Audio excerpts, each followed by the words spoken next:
Die wollten an und für sich gewinnen, die Witting-Brüder, den harten Weg. Die haben gedacht, okay, in Daytona mehr Ladedruck rein und dann können wir gewinnen.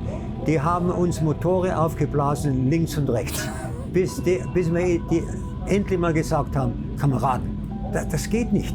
Die Motoren sind nicht gebaut für 1,6 Bar Ladedruck da. Wir sind gebaut für 1,4 und ein längeres Rennen für 1,3.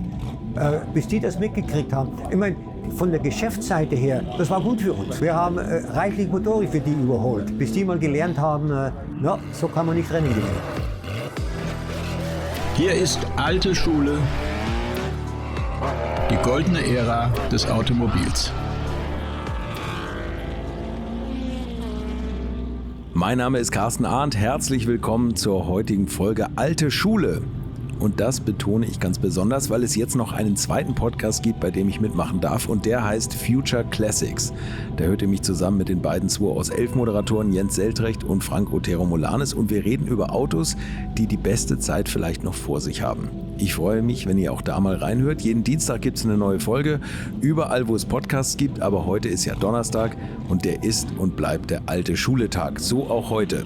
Ich war am vergangenen Wochenende ja bei der Rennsport Reunion in Laguna Seca, und das ist so circa das größte Porsche-Event weltweit, und zum Beispiel einige Onboard-Aufnahmen findet ihr bei mir auf YouTube, schaut gerne mal rein.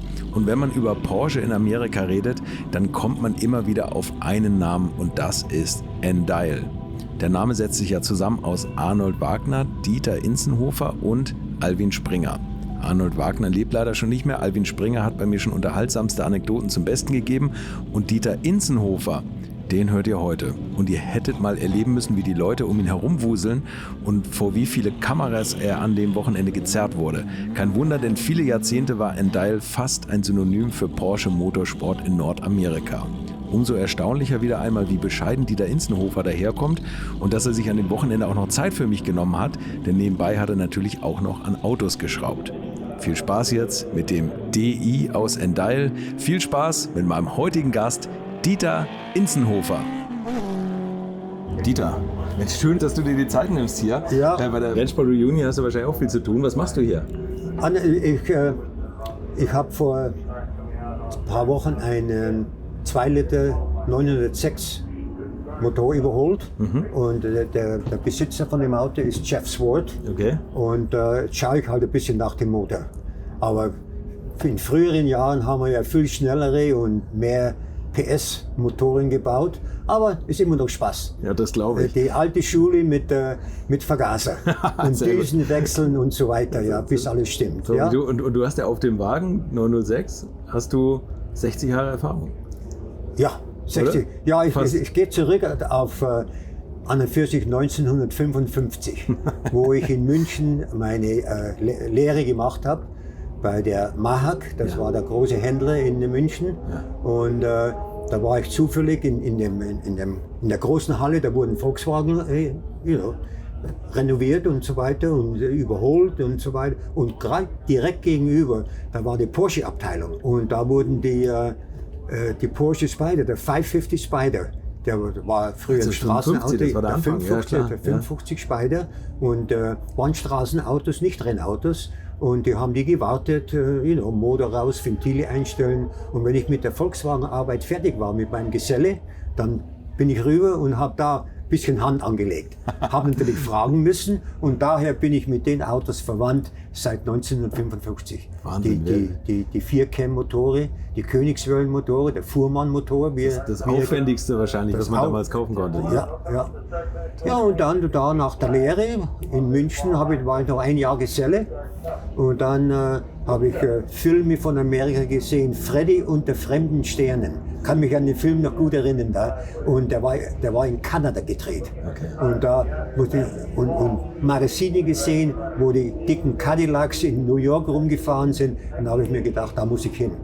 Habe Papiere eingereicht und bin dann im Mai 1960 ausgewandert nach Kanada. Und da wollte erst noch ein Freund mitkommen, glaube ich, von dir. Da wollte noch ein Freund mit mir mitkommen. Der war mit mir dieselbe Zeit Lehrling und so weiter. Und er hat dann kurz vor der Reise nach Kanada hat er ein Mädchen kennengelernt. Und dann ist er geblieben.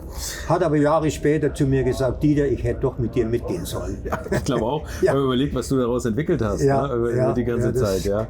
Er hätte ein Teil davon sein können, ja. Das stimmt. Aber der Junge ist leider schon verstorben. Okay. Hat dann nicht das richtige Leben gelebt, gell? Und dann fiel die Ehe auseinander und so weiter. Und dann ging er auf die schiefe Bahn und ist dann eben verstorben. Ich weiß jetzt nicht, ob es Drogen waren und so weiter, aber wie gesagt, ich bin nach Toronto und da war ich 3 Jahre, habe da an Volkswagen und Porsches gearbeitet. Stimmt, du konntest nicht nach Amerika, ne? Da war so ein Einreisestopp oder so ein Immigrationsstopp, glaube ich, oder? Weil für die Amerikaner bin ich ja Österreicher, weil der Amerikaner sagt, wo bist du geboren? Und das bist du. Ach so, okay. Ich bin in Österreich geboren. Das war eine Vorkriegssache. Mein Vater war Zöllner in Deutschland und als er versetzt worden, 1939, kurz vor dem Krieg, ist er versetzt worden, weil der Adolf Hitler hat gesagt, Österreich, du gehörst zu uns. Und dann ist er versetzt worden an die österreichisch-italienische Grenze als Zöllner. Okay. Natürlich, die Familie ist da mitgegangen. Ja. Mein Bruder war der Älteste, meine Schwester, die sind beide in Deutschland geboren. Und ich dann eben in Kärnten. Aber 1945 mussten wir wieder raus. Weil wir ja Deutsche waren. Und die alten Grenzen wiederhergestellt. Und der Engländer war dafür zuständig, das Land reinzumachen. So, wir waren Deutsche, wir mussten raus. Der Vater war aber im Krieg, der war in Gefangenschaft in der USA. Okay, Ja. Okay, also hast du da auch schon fast einen Kontakt dazu. Ja. Naja gut, in Gefangenschaft in den USA kann man nicht ganz mit deinem Leben vergleichen. Der war in North Carolina in Gefangenschaft, aber dann 1945 wurde er, die Amerikaner haben alle wieder zurückgeschickt. Ja. Aber den kürzesten Weg.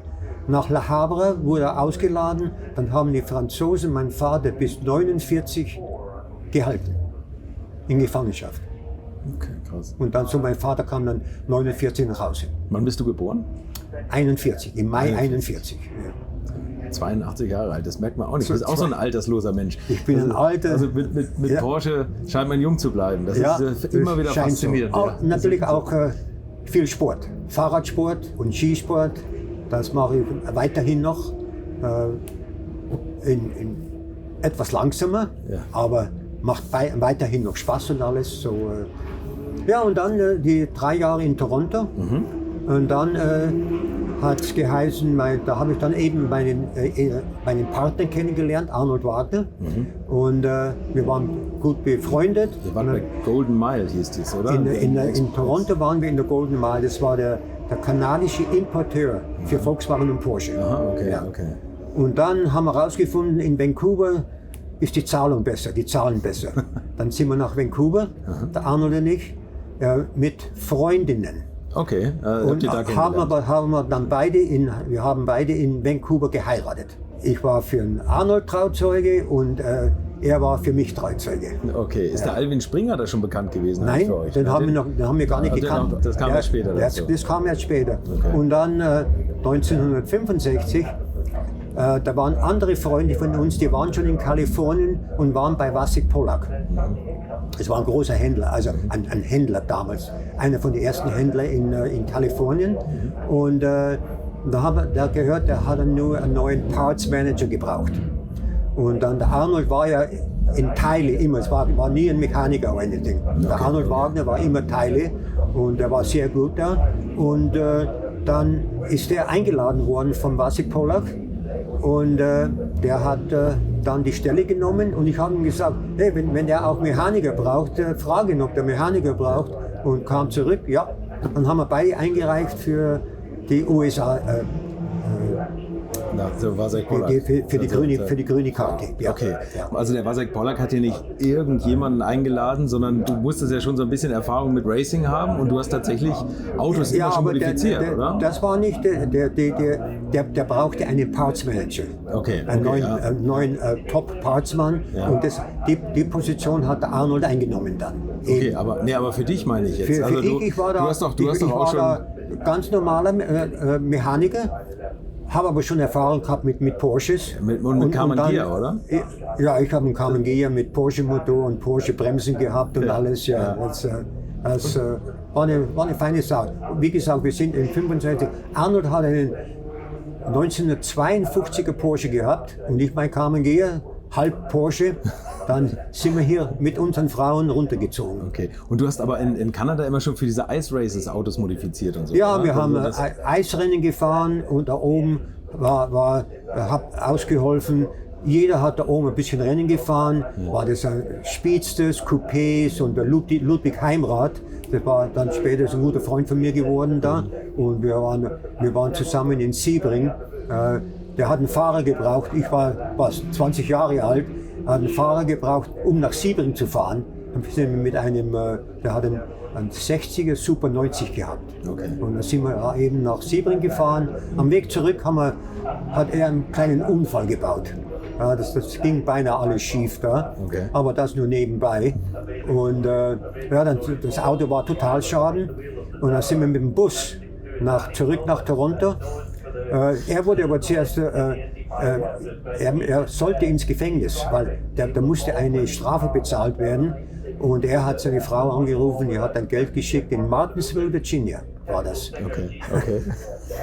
Und dann, wenn der Bond nicht bis 7 Uhr da gewesen wäre, dann der Sheriff hat mich schon eingeladen, bei ihm zu wohnen zu Hause und er musste im Jail sein. Aber das Geld kam an, dann kam der Bankmanager rüber mit dem Geld, ja, und dann hat er uns noch auf die Busstation gefahren, der Sheriff. Kannst du sehen. Ja. Und du hättest privat beim Sheriff wohnen dürfen. Ja, ich hätte privat beim Sheriff wohnen dürfen. Ja.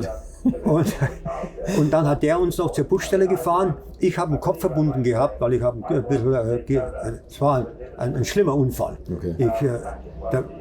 Der Ludwig wurde rausgeschleudert vom Auto, kam aber dann zum Auto und die linke Fahrertüre war nach vorne geschlagen und er kam rein und hat mich mehr oder weniger aufgeweckt, weil ich war ein bisschen bewusstlos. Ja. Okay. Dann hat er gesagt, nimm die Pässe aus dem Handschuhfach raus. Und dann hat er mich rausgezogen und ist das Auto abgebrannt. Wow. Ja, okay. Ja, ist abgebrannt. Aber ich habe noch ein paar Sachen, die Koffer auch noch rausgekriegt und ja, und dann Koffer haben wir mit Bänder zusammengebunden. Ich habe das gemacht. Dann sind wir nach Toronto gekommen. Da muss man ja aus dem Bus raus und durch die Grenze, die Passkontrolle und drüben wieder in den Bus einsteigen. Und dann haben die Zöllner gesagt, oh, seid ihr die zwei von Martinsville, Virginia da? Also, das sind wir. Ja. So, das Wort ging schnell rum. Da eine gewisse Berühmtheit gehabt. 2 Deutsche haben da einen riesen Unfall gebaut. Da. Ja, und wie gesagt, das war 1961. Weil der Ludwig Heimrath, der war Canadian Champion und wurde dann eingeladen für ein Rennen in Sebring in Florida. Und da hat ein Fahrer gebraucht, da bin ich mitgegangen. Rennfahren war nie dein Ding, oder? Oder wolltest du das mal werden? Ich habe öfters mal Autos gefahren, 1906, 1904, aber ich habe eine IMSA-Leistung gehabt in 1973. Tatsächlich? Ja.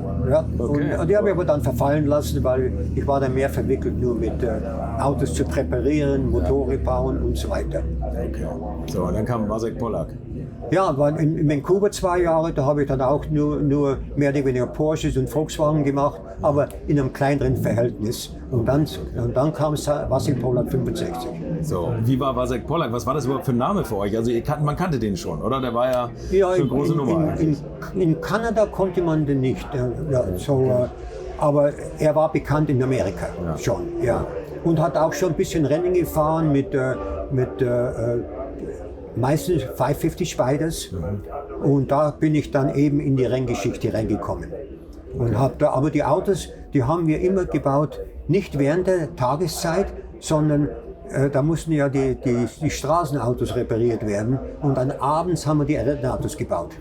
So einen Tag vorm Rennen, wo die Autos mal fertig waren, wo die Rennautos waren, dann einen Tag vorm Rennen die ganze Küste rauf und runter, die SCCA hat das geheißen, Sports Car Club of America, das sagte SCCA.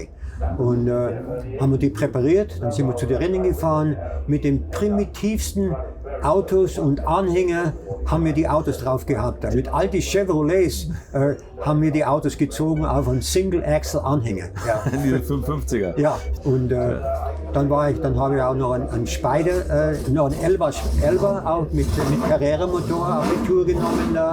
906, 904, ganz kurz mal mit 908. Und natürlich auch 911S, die kamen ja damals raus in 67, ja, die kamen gerade raus. Und und da habe ich eben das alte Vasek Pollack gemacht. Was hören wir hier für einen Motor? Hat einen kleinen Aussetzer drin oder irgendwie, ja. Ich glaube, das ist der Motor von dem Elva Porsche, der lief nicht richtig da. Und mal sehen, ob sie ihn zum Laufen kriegen. Musst du vielleicht auch noch mal ran. Ja, ich habe denen gestern geholfen mit den Vergaser, aber jetzt haben sie ein Zündungsproblem. Und mit dem Arnold habt ihr zusammen angefangen? Und ja, da sind wir zusammen nach Kalifornien gekommen. Er war im Lager und ich war im Service Department. Und dann 1970, da war der Alvin, der kam nach Toronto, also ich denke 1965 oder 67. Und da hat er sich auch gleich verbunden mit denselben Kollegen, wo ich auch Jahre vorher war, mit Ludwig Heimrath, Rudi Bartling. Das waren alles Freunde von uns da. Und da haben wir ein Rennen in Mexico City gehabt. Und am Weg zurück hat der Alvin gesagt, okay, ich gehe mal über Kalifornien, mach da Halt und dann geht zurück nach Toronto. Dann hat der Alvin, so hat er das erzählt dann später, der hat das schöne Wetter gesehen und so weiter. Und dann hat er auch für die Papiere eingereicht. Und da haben wir den Alvin kennengelernt, erst 1970. Ah, okay. Ja, so kam. Der alter Schulfreund von Harald Groß. Ja, Schulfreund von Harald Groß. Das ist auch lustig jetzt eigentlich. Ja, also ein Riesenzufall. Ja. So, und wart ihr die einzigen 3 Deutschen da bei Vasek Pollack? Ja, wir waren die einzigen 3 Deutschen. Da war der Service Manager, der Service Manager bei BMW, der hat einen BMW-Laden auch gehabt. Ja, richtig, und der Service Manager bei Porsche war auch ein Deutscher. Ja, okay. So, und wir waren jetzt erst bei einem kleinen Laden in Manhattan Beach. Und dann 67 sind wir umgezogen nach Hermosa Beach. Ja.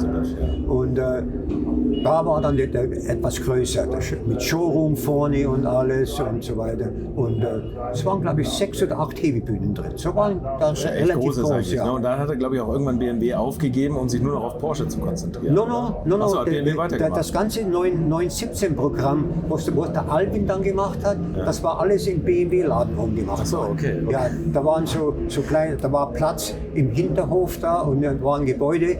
Weil unten in Redondo Beach haben wir nur die Straßenautos gemacht und ich habe den 911S gemacht und 904 habe ich da unten gemacht. Aber das 917-Programm, das war alles im BMW-Laden. Ah, okay. Ja. So, und da hat der Alvin bis 73 Can-Am gemacht mit dem 917.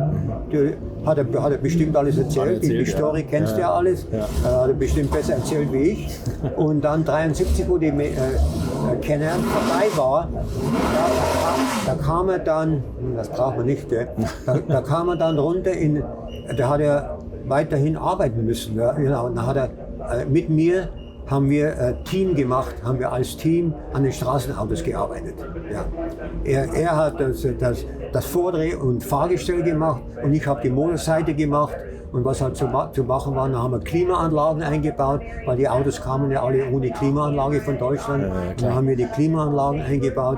Ja, und dann, das ging an und für sich recht gut. Das stimmt, ihr habt ja so ein bisschen Fließbandproduktion eingeführt, das hat er mir auch erzählt. Ja, dass ihr schneller wart als alle anderen. Oh ja, und dann haben die anderen keine Arbeit mehr gehabt, weil wir haben das so schnell durchgezogen, zu zweit.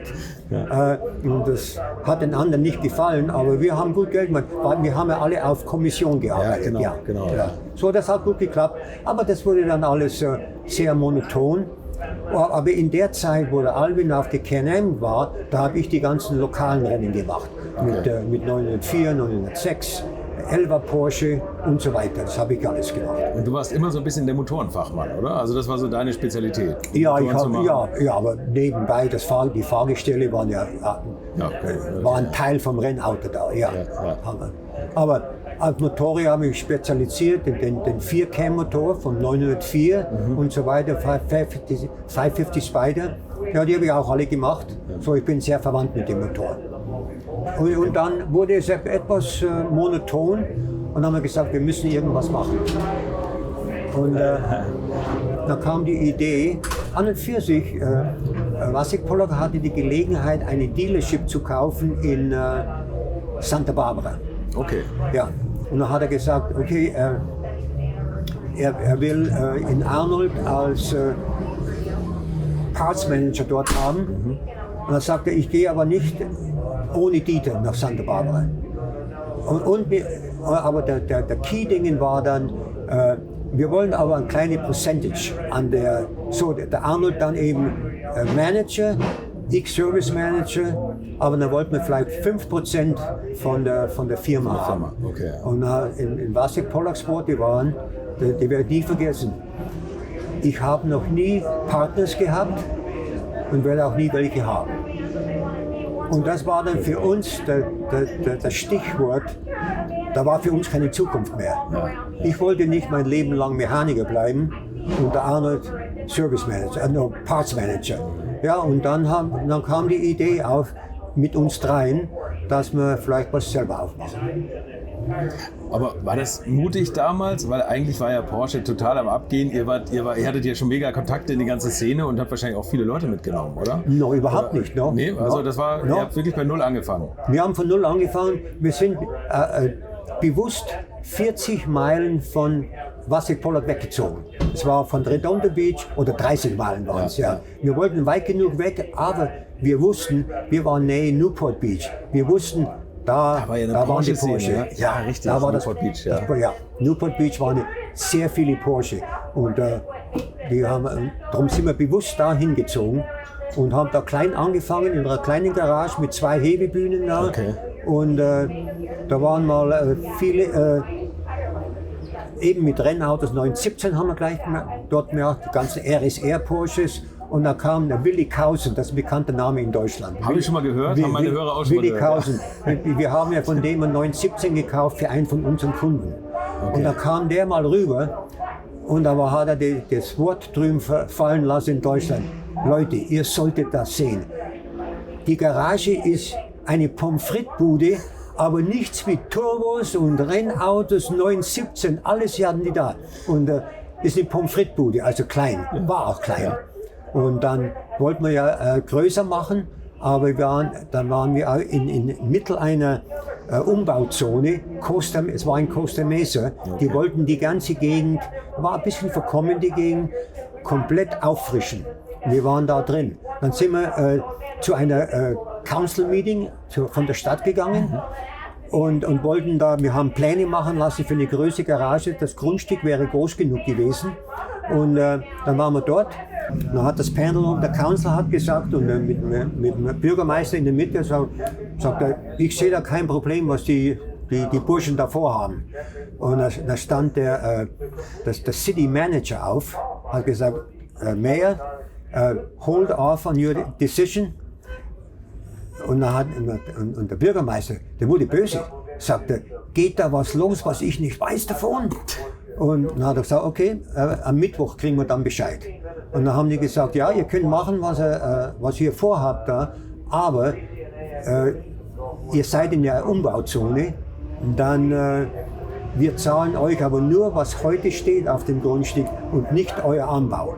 Ach so, okay. Ja. Okay, also. Dann haben wir gesagt, okay, wollt ihr von uns das Grundstück kaufen dann? Haben die gesagt, ja. Dann haben die sofort das Grundstück von uns gekauft und wir haben da in Miete waren bis 1980. Ja. Und 1980 haben sie zu uns aber gesagt, aber jetzt müsst ihr ausziehen, weil wir fangen jetzt an, den Umbau zu machen. Also der Umbau war auf Privathäuser, Wohnhäuser und No. Ach so, okay. Die haben das ganze alles nur umgebaut. Restaurants und Shopping, eine feine Gegend, aber es war nicht so gut. Nennt sich der Costa Mesa Triangle. Newport Boulevard, Harbor Boulevard und da waren wir waren in dem Triangle drin da. Und da habt ihr eure neuen 35 Motoren angelassen? Ja, genau. Haben wir die alle, wir haben einen Prüfstand gehabt, dann haben wir die alle brennen lassen. Die Polizei war da und haben die gesagt, na, solange wir von der Nachbarschaft keine Reklamationen kriegen, könnt ihr das machen. Ja, und dann haben wir uns umgeschaut eben nach verschiedenen Plätzen. Einige haben nicht geklappt und dann haben wir das Gebäude gefunden da, wo wir dann eben drin waren bis wo dann eben späterhin wurde das Porsche Motorsport. So 1980 sind wir von Costa Mesa umgezogen nach Santa Ana. Da haben wir ein Gebäude gehabt bis 87 und dann haben wir 87 noch ein zweites Gebäude dazu gekauft, weil wir brauchten mehr Platz. Da haben wir dann auch die Rennabteilung mit der Straßenabteilung geteilt, wurde einfach zu viel. Und dann später, das zweite Gebäude wurde dann 1997, das wurde dann Porsche Motorsport. Wahnsinn. Wir haben ja da 4 Jahre Porsche Motorsport in-house gemacht. Ja. Das hast du ja auch vom Albin erfahren. Ja. Ja. Und dann 97 wollte Porsche das nicht mehr weiterhin so machen. Und da hat sich der Albin praktisch von Andy Alt trennen müssen, um dieses Motorsport zu machen. Okay, da kommen wir gleich auch noch drauf. Das ist nochmal genauer. Wie viele Leute hattet ihr da ganz am Anfang, nach dem zweiten Umzug? Da wart ihr nicht mehr nur zu dritt, sondern... Ja, wir haben in Costa Mesa waren wir, da waren der Albin und ich, der Arnold, wir 3. Und da haben wir, glaube ich, noch 2 Leute gehabt und einen Helfer, der wo ein bisschen Reinigung und Teile gewaschen hat und so weiter. Und für mehr war nicht Platz da. Aber dann 1980, wo wir umgezogen sind, da waren wir dann schon mehr Leute, haben wir mehr Mechaniker dann eben gebraucht. Da haben wir dann schon 4, 5 Hebebühnen gehabt und haben wir alles so gebaut. Dann haben wir auch sofort am Motorprüfstand Raum gebaut. Und den Prüfstand eben, wo wir in Costa Mesa hatten, haben wir da eingebaut, ein bisschen erweitert, ein bisschen moderner gemacht, mit einem beinahe Soundproof Room. Ja. Okay. Beinahe. Hast du eigentlich irgendwann mal geschlafen in der Zeit? Weil ihr habt am Wochenende die Rennen gemacht und die Rennen betreut. Ja. Ihr habt die Autos vorbereitet und unter der Woche und... Ja, aber der Albin und ich, wir mussten jeden Montagmorgen um 8 Uhr wieder zurück sein, weil da ging dann das Regular Service Department an und der Arnold hat zwar die Bude aufgesperrt, aber wir waren da, wir mussten ja arbeiten. Ja, da sind wir dann eben morgens um 2 in Los Angeles angekommen und um 8 Uhr waren wir wieder im Geschäft. Ja. Wahnsinn. Waren schöne Zeiten, vom gesundheitlichen Punkt her vielleicht nicht das Beste, aber wir haben es alle geschafft. Ja. Ich wollte gerade sagen, sag mal, und gab es irgendwie so einen Schlüsselmoment, wo man als junge Firma dann auf einmal so irgendwie ins Rampenlicht tritt und sagt, Mensch, wir müssen unsere Autos zu denen bringen, die haben irgendwie goldene Hände. Ja, so hat das Straßengeschäft, wir haben gute Arbeit geleistet. Ich habe dann hauptsächlich wo wir größer wurden, nur noch Quality Control gemacht. Okay. Also den Mechanikern ausgeholfen oder Quality Control, ich habe die Autos Probe gefahren und so weiter, dass eben die Arbeit richtig geleistet war. Und für die Straßensachen habt ihr klassisches Tuning gemacht, oder? Klassisches also Tuning Motorleistung, gemacht, Steigerung. Ja, haben wir auch gemacht, Motoren größer gemacht und so weiter. Wir haben das Gebäude war groß genug für den Prüfstand, da haben wir die Rennmotoren und die Straßenmotoren eben alles gemacht da. Ja. Was für Autos waren das dann damals? Ja, nur 11 G-Modelle, oder? In Kalifornien war das nicht so einfach. Wir mussten wir konnten die Autos nicht großartig umbauen. Die mussten ja alle 2 Jahre zu einem Abgastest gehen. So, und wenn die gebaut wurden, wo die hätten nicht mehr qualifiziert für die Abgassammlung, das hat keinen Zopf gehabt. So, wir haben die Motoren nur leistungsgesteigert, haben aber das komplette Abgassystem beibehalten müssen. Okay. So, es war etwas schwieriger. So andere Leute, die haben da vielleicht, die haben bessere Motoren gebaut, waren aber nicht mehr, die konnten nicht mehr zur Abgastest gehen. Die Autos nach 2 Jahren waren sie quasi wertlos. Dann. Ja, genau. Verstehe. So, und da haben wir uns immer sehr real gehalten. Selbst die größeren Umbauten, die Turbo-Umbauten, wir waren bekannt auf Leistungssteigerung mit größeren Motoren. Ein 3 Liter haben wir auf 3,2 gemacht oder 3,4. Den 2,7 Liter haben wir auf 2,8 Liter gemacht oder 2,9 und so weiter. Ja. Okay. Vielleicht ein bisschen eine schärfere Nockenwelle, aber die musste immer noch smartgerecht sein, abgasgerecht sein. Ja. Okay, so, und das haben wir weiterhin gemacht. Und da ging das Wort ging rum. So, das Straßengeschäft war sehr gut und das Renngeschäft parallel auch. Da haben gleich eure ersten beiden Fahrer die amerikanische Rennserie, diese SCCA, gewonnen. Ne? Ja, und dann, wo es dann losging mit RSR, da sind einige Autos hier dieses Wochenende da und 935 Ich meine, wenn man so schaut, hier bei Rennsport 7 da sind bestimmt 40, 50 Autos, wo unser Name drauf haben. Von damaliger Zeit. Das ist unglaublich, unglaublich, wie das Fahrerlager läuft. Ja. Also das muss sich doch wahnsinnig anfühlen für dich, oder? Oh ja. Du sagst, die ganzen Autos sind schon durch deine Hände gelaufen. Ja. Und dann, wo wir eben dann Porsche getrennt, der Straßengeschäft und Renngeschäft getrennt haben und dann der Albin nicht mehr Idealpartner war, haben der Arnold und ich nur noch Straßenautos gemacht, aber noch auch Leistungssteigerung an Straßenautos. Wir durften aber keine Rennautos machen. Ah, okay, Rennautos, das war der Vertrag. Ja, das war der Vertrag, das war im Vertrag dann. Okay. Aber das war uns ganz recht. Habt ihr mal am Wochenende frei gehabt? Ja, Wochenende frei gehabt. Ja, so war es, ja. Wenn du jetzt so an die Rennerei zurückdenkst, da warst du ja auch mit auf der Strecke. Ihr habt ja teilweise im Fahrerlager bei, sagen wir mal, 24 Stunden Daytona, da konntet ihr ja von Box zu Box rennen, oder? Ja. Und nur eure Motoren machen. Wir haben da, manche Jahre haben wir da 15 Autos, 15 Motoren am Laufen gehabt. So, da sind der Albin und ich sind wir die Strecke auf und ab gelaufen. Und dann der Erik Bloss, der ist jetzt bei Porsche Motorsport, das war unser Topmann, auch mit Motorenbauen und so, der ging dann auch mit. Da muss man die ganze Boxenstraße auf und ab laufen, weil wir wollten, dass die Kunden oder die Mechaniker von den Kunden nicht unsere Motoren anfassen. Das haben wir alles gemacht. Bei jedem Boxenstopp haben wir geschaut, keine Öllecks, ist genug Öl noch drin, das haben alles wir gemacht. Ja. Ah, okay. Und wenn da etwas Turbolader, damals Turbolader sind ja reichlich abgebrannt und weggeflogen, gell? Die haben dann der Albin und ich gewechselt, die Turbolader. Das haben wir so richtig im Griff gehabt. Das war ja alles heiß wie noch was. Ne? Ja, ich wollte gerade sagen, ja.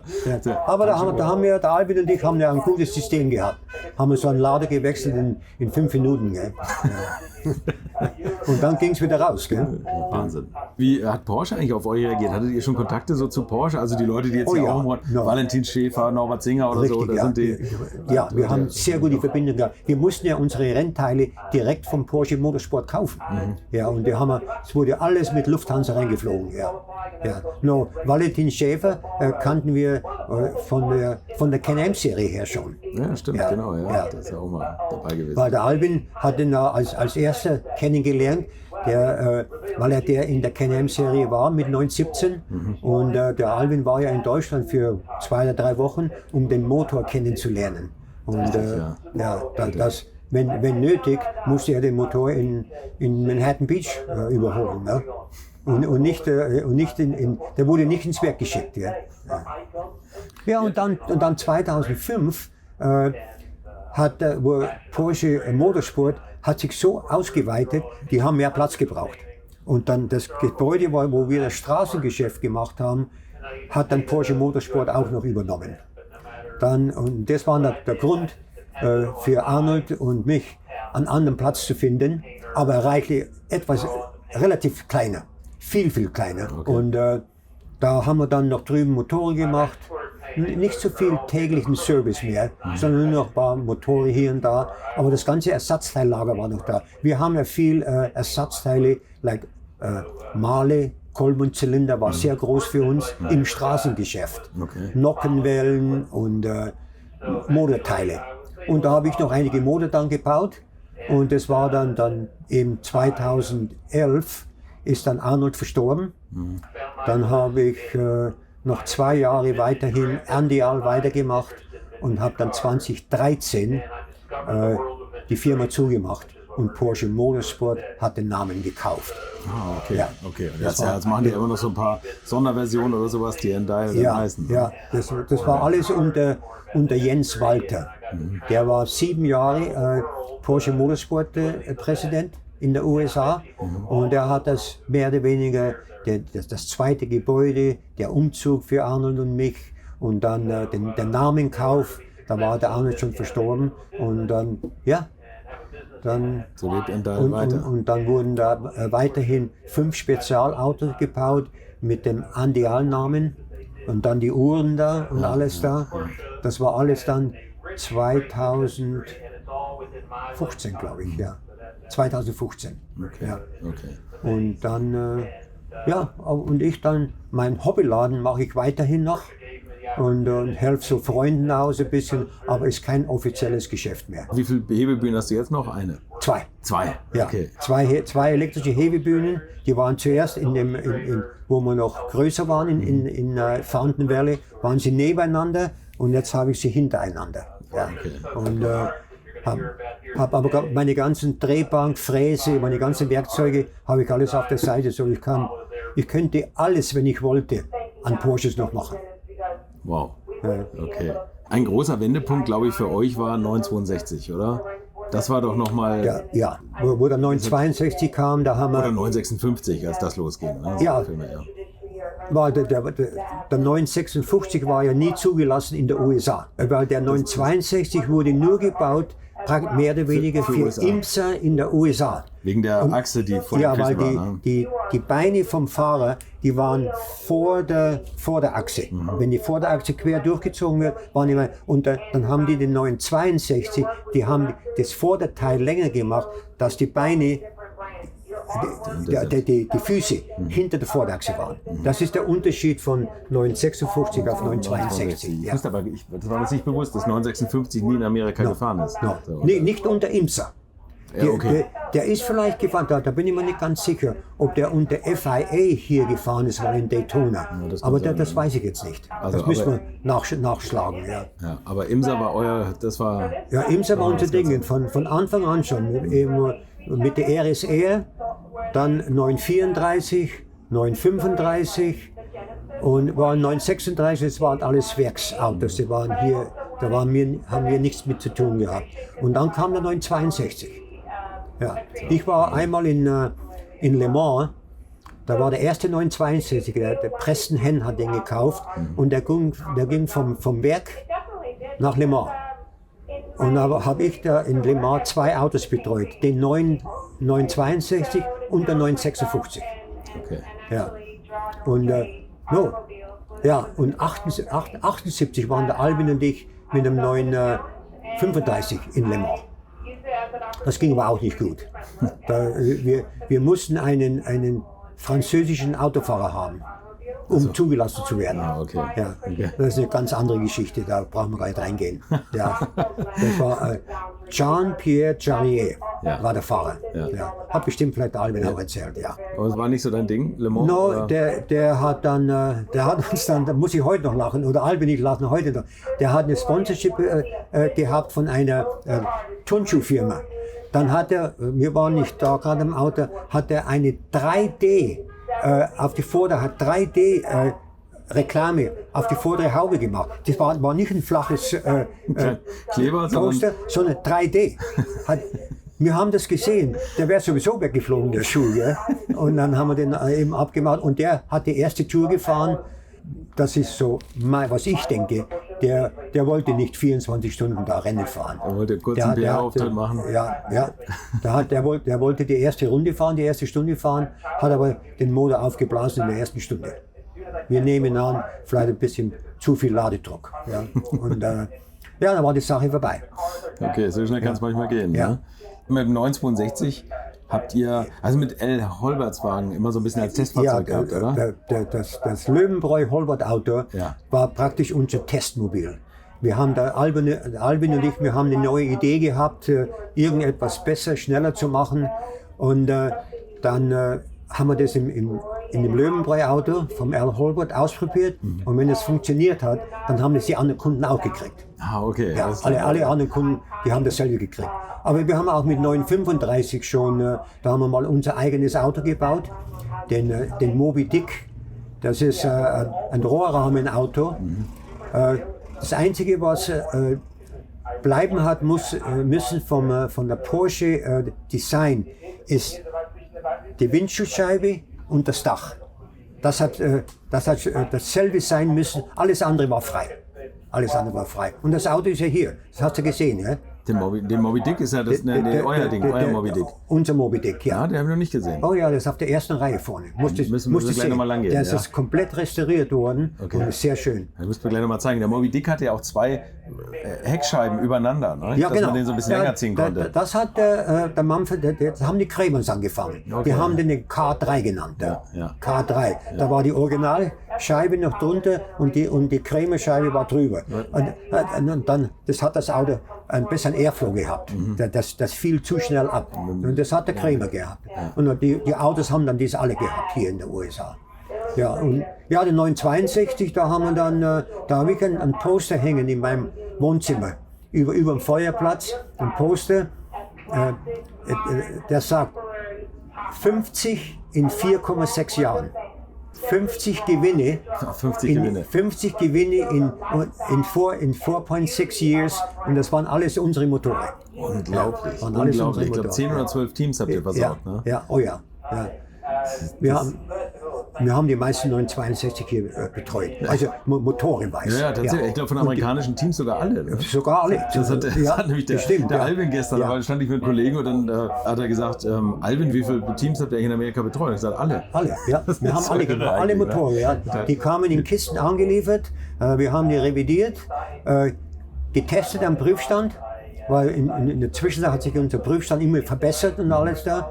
Und der Motor ist wieder verpackt worden und wieder weggeschickt worden. Ja, das ging laufend dann. Da waren 6, 8 Kisten da angestanden mit Motoren drin. Ja. Aber was kann man denn an so einem neuen 962 Motor noch verbessern? Oder was habt ihr da gemacht? Weil der Alvin hat, glaube ich, Software gemacht auch, ne? Der hat die Software gemacht. Der hat am Prüfstand die Software eingestellt. Ich habe den Prüfstand gefahren. Ja. Das war noch in dem alten Gebäude, also nicht in Costa Mesa. Okay. Ja, da war alles noch manuell. Da habe ich im Prüfstand gefahren und ich musste ihm Daten geben. Er hat Daten abgenommen und dann hat er einen neuen, der nannte einen EEPROM, einen EEPROM gebrannt. Ja, hat er gemacht dann, ja. Dann haben wir den wieder gefahren und so haben wir das gemacht in den Anfangsjahren. Und bis wir dann eben 87 haben wir einen größeren Prüfstandraum gebaut mit mehr einfach besser gemacht. Ja, genau. Aber hardwaremäßig am Motor habt ihr nichts gemacht? Oder habt ihr da auch noch was geändert? Ja, wir haben da schon Ideen gehabt, ja. Aber so im Prinzip haben wir die Motoren nur überholt und so gebaut, dass sie länger halten. Oder besser halten, ja. Weil die luftgekühlten Motoren, da war ja eine Grenze mit Ladedruck fahren, aber wo dann die wassergekühlten gekommen sind, da wurden die Temperaturen, die waren besser gehalten, die waren mehr stabil. Wir haben die Interkühler mit Wasser besprüht und alles da, dass die etwas kühler waren, und im Qualifying konnten wir mehr Boost fahren, und dann aber im Rennen mussten die alle zurückgedreht werden auf mehr reell. Okay, das ist ja vor allem auch ein teures Unterfangen, wenn so ein Motor hochgeht, oder? Ist euch das oft passiert am Prüfstand, dass so ein Motor mal hochgegangen ist? Ja, wir haben ab und zu mal Nockenwelle-Probleme gehabt oder Kipphebel, aber so richtig hochgeblasen mit einem Loch im Gehäuse, das ist uns nicht passiert. Habt ihr nicht gehabt, aber wart ihr immer auf der sicheren Seite? Ja, da waren wir, vielleicht haben wir gesunde Bottom-Ends gebaut. Bottom-End, das ist das Hauptteil vom Motor, nur Kurbelwelle, Pleuels und Kolbenzylinder. Aber viel Nockenwellenschaden haben wir ab und zu gehabt. Da haben wir die Ölung geändert und so weiter. Da haben wir viele Änderungen gemacht, eben von der Seite her. Haben die von Porsche mal bei euch angerufen, gefragt, was ihr da eigentlich macht genau? Oder? Wir haben oftmals für Porsche Teile getestet. Ja, okay. Am Prüfstand. Okay. Weil bei denen drüben hat es zu lange gedauert, bis sie die Genehmigung gekriegt haben. Wir haben das Teil gekriegt, haben das kurz eingebaut, und dann haben die von uns nach 2-3 Tagen haben die Resultat gekriegt. Gell?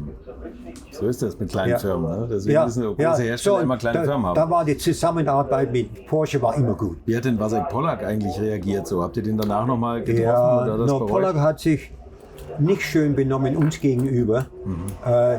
Wo wir eben von Pollack weggingen, da hat der uns bei Porsche in der Rennabteilung und so weiter schlecht gemacht. Die Jungs, das sind alles Bescheißer, die waren das, die waren da.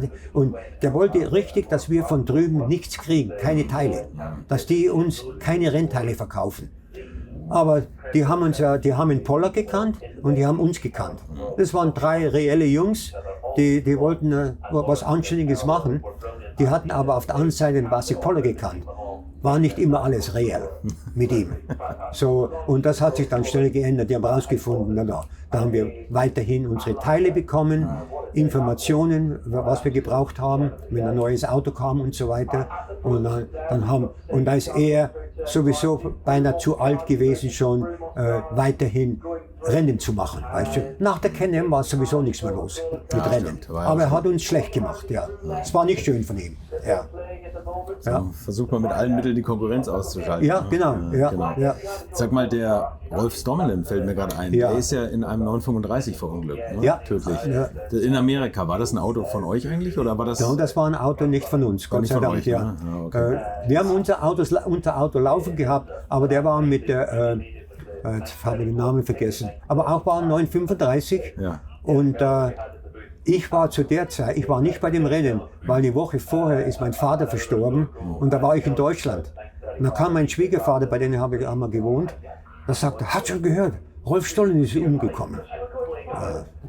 So habe ich das erfahren, dass der Rolf Stommelen gestorben ist. Habe aber dann später mit verschiedenen Leuten gesprochen, was passiert ist. Da ist die hintere Haube weggekommen und da war der Ground-Effekt nicht mehr da. Und dann ist er rückwärts in eine Wand rein mit so bei 160 Meilen die Stunde. Ja, Rolf und ich waren gute Freunde. Wir haben in Deutschland einmal im Jahr war bei Porsche ein Fahrradrennen auf der Rennstrecke. Ja. Das habe ich 10 Jahre lang mitgemacht, mit dem Rolf die ersten 2 Jahre da. Und so wie wir sind zusammen Fahrrad gefahren in Deutschland. Und dann bin aber dann bis 1990 noch Fahrrad gefahren. Dann haben sie das aufgegeben. Immer auf der Rennstrecke. War immer ein schönes Fest. Stimmt, der Manfred Janke, der hat das mal organisiert, ne? Ja, und ich habe immer mein eigenes Team gehabt, ein Andial-Team. Wir waren fünf Mann, waren alles Deutsche und ich, ein guter Freund von Rolf Stommelen, Helmut Gall hieß der, war auch ein Rennfahrer zum Teil, ja. Und die waren gute Freunde, der Rolf und der Helmut. Und er hat immer das Team-Jersey organisiert, ein Andial-Jersey. Sind wir drüben immer unter das Andial-Team gefahren. War Spaß. Ja. Hattest du sonst irgendwelche Lieblingsfahrer, die dein Material schön geschont haben? Oder? Der Rolf war bestimmt einer von den, der konnte uns am besten sagen, was zu machen ist. Der hat das Auto so im Griff gehabt, sagt er, ich will ein bisschen mehr Swaybar hinten haben oder rollbar vorne oder da Reifendruck oder ein bisschen mehr oder eine andere Feder vorne und hinten. Da war der Rolf der Beste. Ja, da muss ich sagen. Ja, ja, so neben Albins Freund, der Harald Groß, war ja auch bekannter Rennfahrer in Europa. Ja. Und verschiedene, Klaus Ludwig, Jochen Maas, die sind ja auch alle in der USA gefahren. Und Derek Bell läuft ja auch. Derek Bell, mehr oder weniger unsere Motoren haben die gefahren. Ja. Wirklich beeindruckend, wenn man das hier sieht, auch wie die Leute hier um eure Sachen rumschleichen. Ja, ja, und jetzt durch bisschen mehr privatisieren, durch immer noch Motoren bauen, aber mehr für ältere Autos. Ja. Alte 906 oder mal einen schönen 911 Motor. Was sind denn so deine Lieblingsmotoren eigentlich so aus der Straßenzeit, sage ich jetzt mal, zum Tunen? Sind das die Turbomotoren oder magst du lieber die Sauger? Jetzt gehe ich zurück auf Sauger. Die denken, ich bin der beste Saugermotor mit Vergaser drauf und Düsen wechseln. Aber die Karchertronic oder CIS-Motoren, die sind auch recht gut und bei der Elektronik, da kann man nicht mehr viel machen. Ja, ich mache jetzt hauptsächlich noch ältere Motoren. Ja. Okay. Ihr habt einen fantastischen, also was man sagen muss, die Endial-Autos, ihr habt nie so richtig den Schritt nach Europa gemacht, oder? Dass ihr mit straßengetunten Autos irgendwie nach Europa geht. No, so wie Ruf das macht, weltweit. Gut, da kommt jetzt aus unsere Motoren wären aber auch nicht geeignet gewesen für Europa, und besonders unsere Turbomotoren, weil wir haben das mehr mit Displacement gemacht, größere Motoren, aber die waren in meiner Ahnung nach nicht vollgasfest für eine halbe Stunde oder was da. Die waren kurz auf die Autobahn drauf, Vollgas fahren, und dann war die Geschwindigkeit begrenzt, war ja auf 70 oder zum Teil nur 65, und dann fahren wir ja nur noch dahin. Die waren nicht Autobahn festgebaut. Verstehe. Ja, also ihr habt Motoren tatsächlich für den amerikanischen Markt gemacht. Ja, für den amerikanischen Markt gemacht. Okay, alles klar. Aber die vollen Rennmotoren, die hätten auch, der 962 hätte auch in Europa fahren können. Wir haben für Walter Brunn ein paar Motoren für Europa gebaut. Ja. Gut, aber die Rennen, wo er drüben gefahren hat, die haben wir auch gemacht. Ja. Okay. Walter Brun war auch schon ein ganz toller Gast bei mir. Ah, der Walter Brun, ja. Ja, war, genau. Ja. Mit dem Sascha Brun habe ich auch noch ganz viel Kontakt. Oh ja. Ja, und sein Headmann war Rainer. Peter Reinisch. Peter Reinisch, ja. Ja, der Reinisch, ja. Das ist auch eine Marke, ne? Ja. Eine irre Zeit. Waren nette Kerle. Ja. Wir haben in der USA sehr gut zusammengearbeitet mit denen, ja. Und, kanntest du auch diese Whittington-Brüder eigentlich?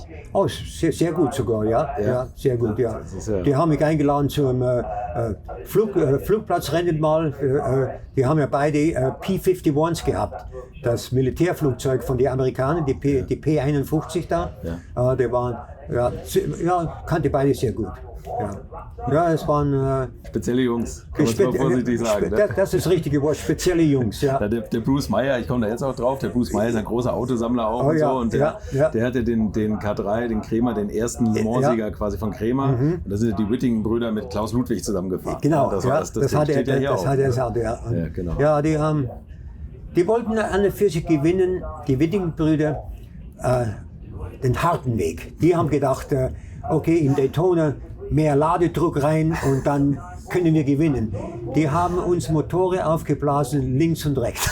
Bis wir endlich mal gesagt haben, Kameraden, das geht nicht.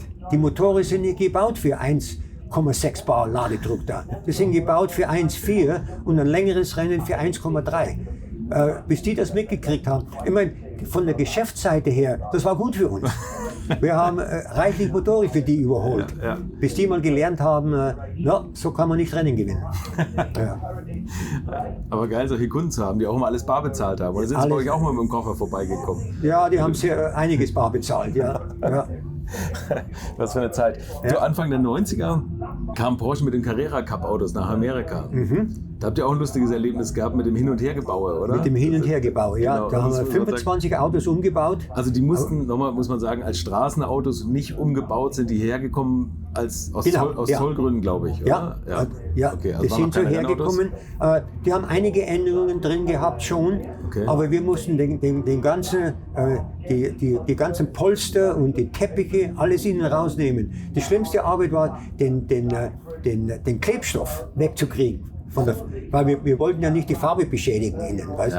So den ganzen Klebstoff, aber da haben wir verschiedene Materialien probiert und dann finally haben wir das gekriegt. Dann haben wir alle umgebaut, kam der Rollkäfig rein und hinten bis in den Motorraum rein ging die Hauptbar da und dann hat die Serie nicht stattgefunden. Weil es keinen Sponsor gab. Ja, kein Sponsor. Genau, hat Porsche den Stecker gezogen. Ja, so jetzt standen da 25 Autos als Rennautos da. Dann wurden die alle wieder zurückgebaut. Teppich wieder reinkleben. Die Rollbar wieder rausschneiden, weil die konnten die Autos so nicht so verkaufen. Und das Einzige, das sind heute Autos da, was wir gemacht haben bei der hinteren Feuerwand. Das Rohr, wo bis in den Motorraum reinging, bis ganz hinten hin für Versteifung da, das haben wir flach abgeschnitten. Das blieb drin. Aber der volle Käfig war heraus. Und dann wurde der Teppich wieder reingeklebt. So, das sind einige Autos da. Ja, und dann wurden wieder einige Autos zurückgebaut. Dann hat der Kunde den kaufen können. Dann haben wir wieder einige Autos zurückgebaut auf Rennauto. Nochmal wieder? Nochmal wieder zurückgebaut. Aber nicht alle. Einige blieben Straßenautos, aber die haben hinten im Motorenraum haben die das Rohr drin. Das heißt, und wenn man so ein Auto hat, ich glaube, das ist der Lottogewinn, oder? Das ist der Lottogewinn, würde ich auch sagen. Ich habe mal gehört, es ist einer damals hat der 63.000 oder 64.000 Dollar gekostet, der C2 964. Ja. 13.700 Dollar hat eure Cup-Version gekostet. Ja. Und dann wurde es wieder ausgebaut und es ist mal einer verkauft worden. Mensch, irgendwie hatte ich mal einen Preis gesehen. Das waren 350.000 Dollar, glaube ich. Oder? Das wundert mich gar nicht. Für einen normalen 964 C2. Genau, ja. Wo ihr mal die Teppiche raus und wieder reingebaut habt. Teppiche raus wieder reingebaut, ja. Haben wir wieder volle Straßenautos rausgemacht. Unglaublich. Das Einzige, was die nicht gehabt haben, die haben kein Schiebedach gehabt. Ja, gut, klar, wegen dem Käfig. Ja. Wegen dem Käfig, ja. Genau. Ja, und weil die gedacht waren, als ein Rennauto zu werden. Ja, genau. Genau, so hat dann nicht stattgefunden. Ja. Und ein Auto, was auch sensationell ist, und das hast du sogar noch, das ist eine ganz kleine Serie gewesen von 993 Turbos, die ihr gebaut habt, oder? Richtig, ja. 993 Turbo. Doppelturbo haben wir umgebaut. Da haben wir 24 Stück davon gebaut. Haben wir auf 3,8 Liter. Doppelzündung eingebaut. Und GT1 Turbolader. Und Nockenwelle vom normalen Saugermotor. Die Nockenwelle verhält sich sehr gut im Turbomotor. Okay. Ja, und da haben wir ein Programm, eine Control Unit oder ECU eingebaut mit 2 Programmen.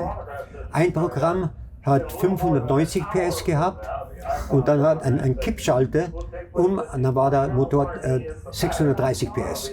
Von 408. Von 408, ja.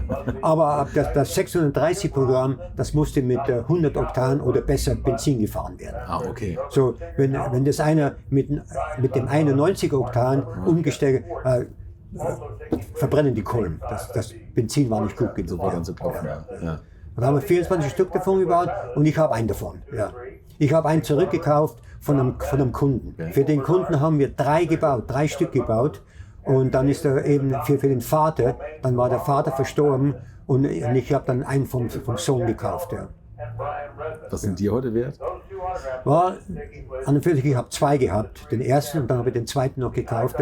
Der eine wurde war fast für $500,000 verkauft. Unglaublich. Ja. Wobei 993 ja schon so teuer ist als Turbo, Ja, aber ja. $500,000 für einen der 24 Stück. Kann Ja. man die in Deutschland fahren oder in Europa? Von den Abgaswerten her? Nee, wahrscheinlich nicht, oder? Ja, der Abgaswerte her, Das geht alles, ja? Also die können wir da fahren. Dann einige haben wir umgebaut mit dem Doppelprogramm. Das war nicht gut für Smog, für Abgas. Ja. Aber dann haben wir wieder einige gebaut und ich habe den mit einer Bosch ECU-Unit, Okay. mit Doppelzündung und alles da. Ja, das Abgas. Ja, den kann ich zum Abgas fahren. Ja. Toll, Mensch. Also das ist irre. Also ich habe da jetzt so ein bisschen was drüber gelesen, aber ich habe noch nie einen live gesehen. Also No? das ist wirklich. Ja, da musst du nach Kalifornien kommen. Das nächste Mal komme ich zu dir. Ja, schau ich wieder an. dann fahren wir den. Ja. Fahren wir gerne. Ja. Ja, Du machen hast auch noch einen aktuellen Porsche, oder? Einen aktuellen. Ja, ich habe auch noch einen GT4. Okay. Ja. Hast du was dran gemacht? Noch.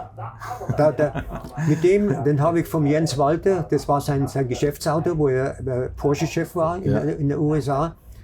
Da sind sogar noch seine Telefonnummern drin im Auto. Den fahre ich einmal im Jahr zum Händler, lasse das Öl wechseln, alle 2 Jahre das Bremsflüssigkeit wechseln. Da mache ich gar nichts dran. Der ist total stock. Ja. Okay. Machst du denn mit Trackdays? No. Auch nicht. No. Das Fahre ich nur dann. Spaß. Okay. Ja. Mal ab und zu Sonntagnachmittags Autofahrt oder so. Ja. Aber ich habe mal auf eine Rennstrecke hingefahren, haben wir dann nicht auf der Strecke gefahren. Also okay, alles klar. Bist du eigentlich mal so die Rennwagen, die ihr gemacht habt, also 962 oder sowas, auch mal selber gefahren? Hast du das mal ausprobieren können? Früher 906, 904, die habe ich ab und zu mal gefahren, aber wir haben gleich am Anfang, wo wir 75 angefangen, da haben wir eine 917-10 gehabt für einen Kunden. Und da haben wir einen Motor überholt, Albin und ich, eben in der kleinen Pommes frites-Bude. 1100 Ja, PS. und dann haben wir den Motor eingebaut, haben wir keinen Prüfstand gehabt, den zu testen. Dann sind der Albin und ich mit dem Auto zur Rennstrecke gefahren. Und dann hat er ihn für eine Stunde gefahren, ich habe ihn für eine Stunde gefahren auf der Rennstrecke. 917-10. Und dann war der Motor reichlich eingelaufen und dann sind wir Rennen gefahren damit. Ja. Da hat dann der Kunde den gefahren. So das war das einzige Mal, wo ich einen 917 gefahren habe auf der Rennstrecke. Ein Aber eindrückliches Erlebnis, oder? ganz human, ganz human. Wenn man so 1000 PS plus human fährt. Ja. Aber ja, Willi Kausen auch Spezialist für die Autos. Ja, aber so 904, 960 habe ich auf der Rennstrecke ab und zu gefahren.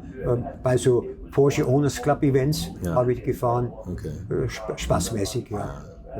Aber ja, habe im Jeff sein 906 hier, da war eine Rennsport-Reunion in Daytona, vor 8 oder 12 Jahren war das vielleicht einmal, ja.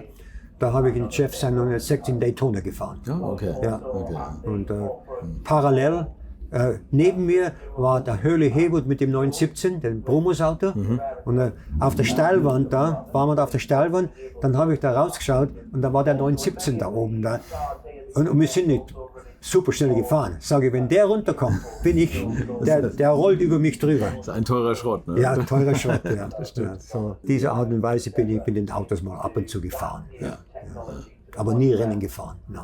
Okay. Wir waren immer zu beschäftigt, Motoren zu bauen oder eben Autos zu servicen und so weiter. Da war keine Zeit zum Rennen fahren.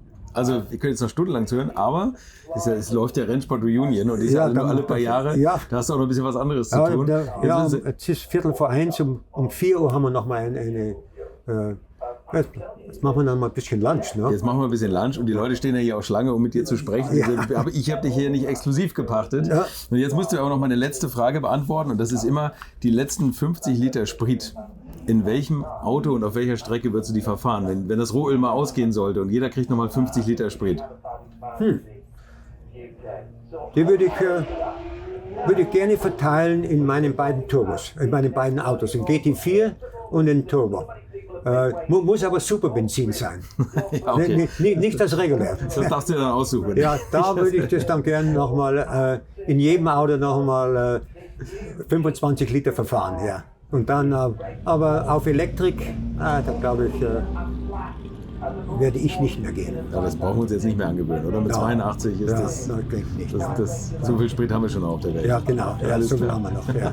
Dieter, es hat ganz viel Spaß gemacht. Vielen Dank für deine Zeit. Carsten, hat mich auch gefreut. Gerne. Das war Dieter Insenhofer und wenn ihr die Folge bisher noch nicht gehört haben solltet, empfehle ich euch natürlich neben allen anderen auch die mit Alvin Springer. Dann hört ihr auch nochmal, wie er die Zeit erlebt hat, damals in Kalifornien. Mein Gott, auch schon wieder so eine Zeit, auf die ich wahnsinnig neidisch bin. Ansonsten hören wir uns am Donnerstag wieder oder, falls ihr es nicht abwarten könnt, auch schon am Dienstag im Podcast Future Classics. Viel Spaß dabei und bleibt gesund. Infos, Bilder und alles Wissenswerte unter der Internetadresse www.alte-schule-podcast.de